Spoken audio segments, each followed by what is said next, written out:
বৃষ্টি আর পাহাড়ি ঢলে কুড়িগ্রামের সবকটি নদ নদীর পানি বাড়ছে, পাশাপাশি দেখা দিয়েছে তীব্র নদী ভাঙন। জেলার সবশেষ পরিস্থিতি জানাতে আমাদের সাথে যুক্ত হচ্ছেন সহকর্মী ওয়াহিদুজ্জামান তুহিন। চলে যাচ্ছি তার কাছে।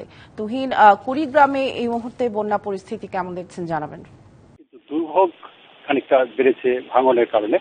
আজ সকাল থেকে আমি রয়েছি দুধকুমার পাড়ে রয়েছি। এটি আসলে কুড়িগ্রামের বেশ বলা যায় যে বড় বিপদসীমার 6 সেন্টিমিটার উপর দিয়ে প্রবাহিত হচ্ছে এই নদীটার পানি। কিন্তু যদিও বিপদসীমার উপরে রয়েছে, কিন্তু এই নদীর ভাঙন যে তীব্রতা সেটি আসলে বেশ খানিকটা ভাবিয়ে তুলেছে নদী করে মানুষজনকে আমরা দেখেছি। তবে পানি উন্নয়ন বোর্ডের যেটি তথ্য সেটি হচ্ছে শুধু দুধকুমার নয়, তিস্তার বেশ কয়েকটি স্থানে তাদের ভাঙন রয়েছে। এছাড়া ব্রহ্মপুত্রের কয়েকটি স্থানে ভাঙন রয়েছে। তারা যেটি বলছিল যে আসলে পানি উন্নয়ন বোর্ডের যে জেলার 50 কিলোমিটার যেটি যে ভাঙন প্রতিরোধের যে তাদের স্থায়ী কাজ চলতেছে সেই এলাকাগুলো ভাঙন না। তারা জানাচ্ছিল যে এটি আসলে তাদের প্রকল্পের আওতার বাইরে এগুলো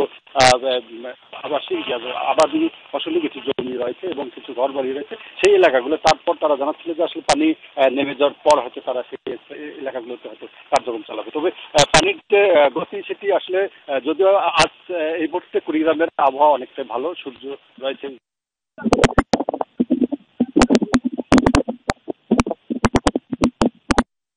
সেটি আপাতত পানি বৃদ্ধি অব্যাহত রয়েছে, সেটি আরো 2-3 দিন অব্যাহত থাকতে পারে। সামিয়া ছিল।